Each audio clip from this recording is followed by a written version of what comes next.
ሶስተኛ መልእክቴ ለምናከብራቸው የክርስቲያን ወገኖቻችን እስልምና በመረጃ የተዋበ ጠንካራ መሰረት ያለው ሃይማኖት በመከባበር በመወያየት ዲኑን ዲስከስ ማድረግ እንችላለን። እስልምና ጋር ቀርቦ ጃል ሰጠ የለም። ስለ እስልምና ተከራክሮ ሻሃዳ ሳይወጣ የወጣ የለም። 100% እርግጠኛ ነኝ። በእኛ እጅ ብቻ ስንት ሰው ሻሃዳ ተቀበለ? እስልምና ጋር መወያየት የፈለገ ፊት ለፊት ይምጣ። በሚፈልጉት መጽሐፍ በሚፈልጉት ርዕስ ማውራት ይቻላል። ዕውቀት ይዳኝ ያኔ፣ ሐሳብ ያሸንፍ ያኔ። ስድብ አይደለም፣ ማንጓጠጥ አይደለም፣ ትልቅ ስብዕና ማርከስ አይደለም። ዕውቀት ይዳኝ። እስልምና ሁሌም በሩ ክፍት ነው።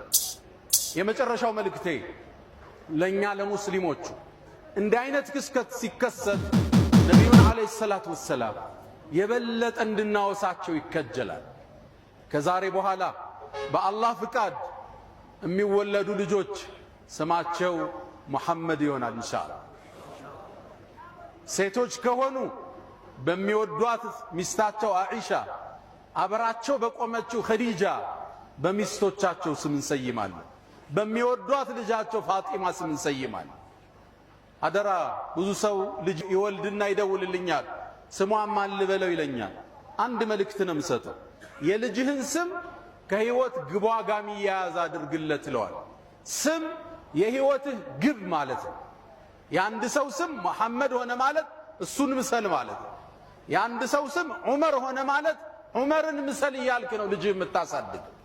ሴት ልጅህን አኢሻን ምሰይ ማለት ነው።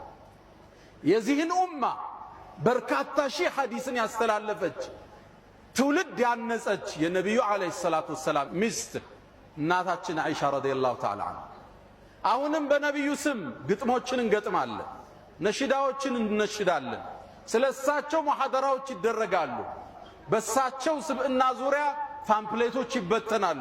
በእሳቸው ዙሪያ ኮንፈረንሶች ይደረጋሉ። ነቢዩን አለይሂ ሰላቱ ወሰላም ረስታችኋል እያለን ነው አላህ። ሰለዋት ምን ያህል የምናወርደው? በነቢዩ ላይ 100 ያወርዳል በየቀኑ። ረስተናል። ነቢዩ አለይሂ ሰላቱ ወሰላም በእኔ ላይ አንድን ሰለዋት ያወረደ አላህ በሱ ላይ 10ን ያወርዳል። ልብ ብላችኋል? ገልብጡት፣ ብትገለብጡት ራሱ ትርፍ ነው። እኛ በነቢዩ ላይ 10 አውርደን አላህ በእኛ ላይ አንድ ቢያወርድ ትልቅ ሽልማት ነበር። አላህ ግን ገለበጠው። አንድ አውርዱ 10 በእናንተ ላይ አወርዳለሁ አለ አላህ። አላሁመ ሰሊ ወሰለም ወባሪክ አለ ሰይድና።